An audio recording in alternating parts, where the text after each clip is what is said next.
You ever make so much money in 2 hours that you start thinking, dang, this is either a huge win or the setup to a YouTube I almost died video? This roof. This beast almost took me out. This right here is officially the hardest money I've ever made. But also, no joke, the fastest $1,000 I've ever touched.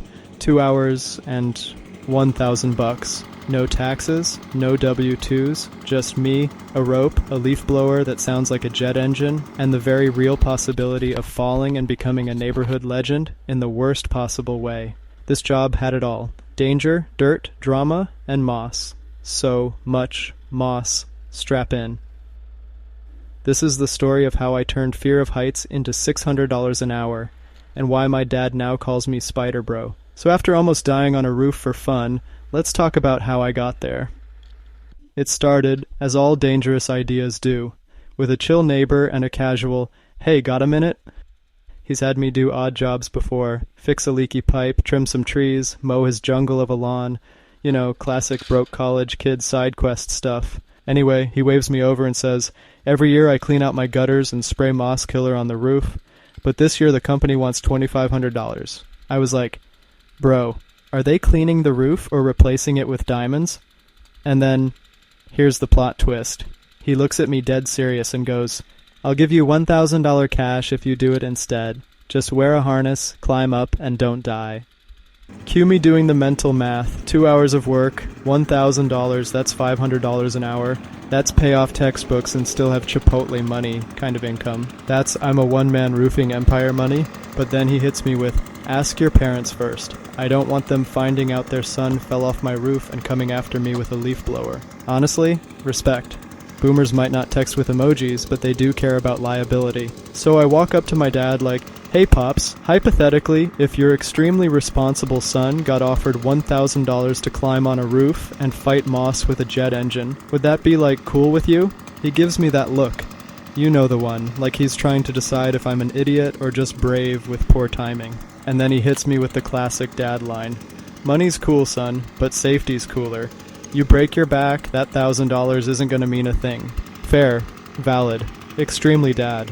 But I reminded him, I've done this before. Remember last year on our roof? Gutter cleanup? No casualties? And to my surprise, he nods and says, "Alright, if you're gonna do it, we do it smart. I'll be outside the whole time, watching, and I'll get you geared up properly." This man, my dad.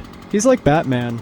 If Batman wore flannel and had a garage full of harnesses, car jacks, and tools from the 80s that still work perfectly. Seriously, ask him for literally anything, and he's like, "Yeah, I got one of those. Hold on. Need a harness?" He's got 3. Roof hook? Check. Blower? The kind that sounds like it powers aircraft carriers? Check. Rope?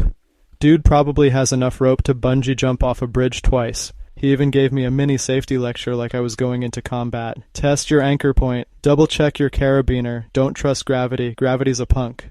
And I'm standing there, holding this pile of gear like I just got drafted into the Leaf Wars. Alright, cue the music in your head, because it's game time. Smash cut to me in the driveway, gearing up like I'm about to summit Mount Everest, or defuse a bomb. Because let's be honest, rooftop handyman work is just backyard stuntman work with fewer sponsors. Harness, on, rope, untangled, mostly, jet engine leaf blower, fully fueled and ready for liftoff. Mild anxiety? Oh, 100%. I was sweating before I even left the ground. And here's something I didn't realize until that moment. No matter how much gear you're wearing, climbing a steep roof still makes you feel like a clumsy goat with a backpack. So I get up to the lower roof, no big deal, and then I have to shimmy over to the upper part where the real mess is. And when I say shimmy, I mean crab crawl like my life depends on it, because it actually does. Now here's the part that made me question all my life choices. Before I could attach my safety line, I had to climb across the roof without being clipped in. Yep, free solo, baby. It was just me, the slope, and gravity whispering, "Hey buddy, one slip and you're doing cartwheels off the garage." I had to reach this weird little metal hook thing they install on roofs. It's apparently called a roof anchor or something. I don't know, I'm not a roofer, I just Google stuff after almost dying. So I get there, clip myself in, and finally, take a breath. For the first time in 10 minutes, I felt like I wasn't gonna die today. And pro tip, if you ever have to do anything on a roof, do not trust your shoes, trust your harness, trust the rope. Trust the weird YouTube video your dad made you watch the night before? Alright, here's what no one tells you about working on a roof in a harness. It's basically like trying to walk in a straight line while being gently yanked around by an invisible dog. That's had 3 Red Bulls. I'm up there, fully clipped in, standing on a slope, trying to figure out how to move without doing a backflip off the edge. And the rope? The rope has attitude. It pulls at you, gets tangled in your feet, randomly tightens when you least expect it, like it's mad you didn't say good morning. So I'm just standing there, knees slightly shaking, blower on my back like a Ghostbuster, and I look exactly like a confused Spider-Man who lost the web-slinging manual. Took me a full minute just to learn the vibe. How to walk with the rope, how to shift my weight, how not to eat it face first into the shingles. And let me tell you, roof physics are different. Everything's slippery, everything's angled. Even the wind feels more personal, like it's rooting against you. Always keep your feet wide, your rope slightly loose, and never trust pine needles. They're basically banana peels in disguise. Eventually I got the hang of it, started moving smoother, figured out the tension, felt like I was part of the roof crew in a Mission Impossible movie, except unpaid and slightly terrified. Alright, time to fire up the beast. I squeezed the trigger on this blower my dad let me borrow, and I swear, the thing roared like a lawnmower on steroids. Like, if this thing had wings, it could probably take flight. Instant chaos, leaves, pine needles, dirt, twigs, one dead bug that had seen things. All of it just blasted into the air like I was power washing a tree explosion in slow motion. It honestly felt like I was shooting a Michael Bay movie, on a roof. All I needed was slow motion and a bald eagle flying behind me. And bro, these gutters? They weren't just dirty, they were thriving ecosystems. I'm talking mini forests growing in there. At one point I found what looked like a full moss carpet. I half expected to see a squirrel landlord collecting rent. But luckily, my dad's industrial strength blower, which, fun fact, sounds like a jet engine and probably violates noise ordinances in 3 counties, made it manageable. I didn't even have to go too close to the edge.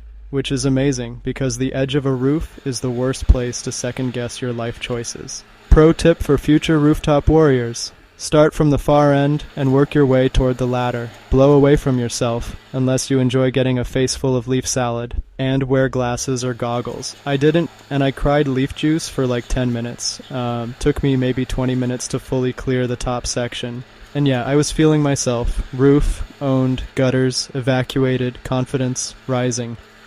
Alright, gutters, cleared. Now it was time for phase 2, moss killer. This is where I basically become the hitman of roof fungus. I grab this big jug of moss killer. It looks like something you'd use in a sci-fi movie to melt alien slime. $10 at the hardware store. Same exact stuff the pros use when they charge $500 for moss treatment. Like, bro, unless that bottle comes with a Spotify subscription and makes me lunch, I'm not paying that. So I start spraying it all over the shingles. Nice, even layer top to bottom. I'm out here feeling like a guy pressure washing a dirty lasagna. And then came the lower roof, which of course was its own weird adventure. One side of it, sloped and sketchy, clipped in again above the garage like some kind of suburban Spider-Man. The other side, flat and chill, basically the VIP lounge of the roof.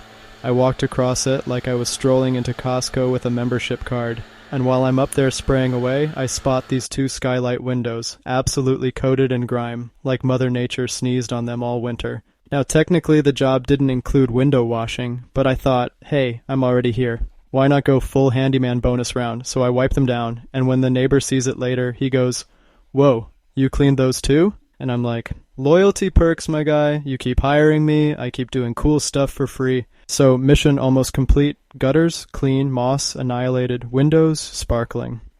But now I look around. And the yard, absolutely wrecked. There were leaves, twigs, sawdust, roof crumbs, whatever you call that mystery debris that only exists in gutters, just everywhere. The whole lawn looked like a tree exploded. Then the neighbor strolls out like it's no big deal and goes, "Don't worry about it, just blow it all onto the grass. I'll run it over with the mower." Ah yes, the leaf mulching strategy, also known as, nature will figure it out. So I fire up the blower one last time, and in 5 minutes, boom, the whole place looks backyard ready again. I'm low-key proud, like HGTV makeover montage proud. When you're blowing stuff off the ground, blow with the wind. Otherwise, you'll just end up in your own personal leaf tornado. Also, protect your mouth. Nothing humbles you like catching a dry pine needle mid-sentence. And all this time, My GoPro is catching everything. Every slip, every move, every awkward harness adjustment. And of course, my dad, standing below the whole time like he's coaching me in the roofing Olympics. Shift your weight, watch the slack, tie off before you die off. Honestly, he was way too calm for someone watching their kid dangle off a 2-story house. But that's my dad. Seen everything, done everything. Never panics unless I touch his tools without asking. I finally climbed down, soaked in sweat, covered in dust, looking like I just went 12 rounds with a tree. My legs?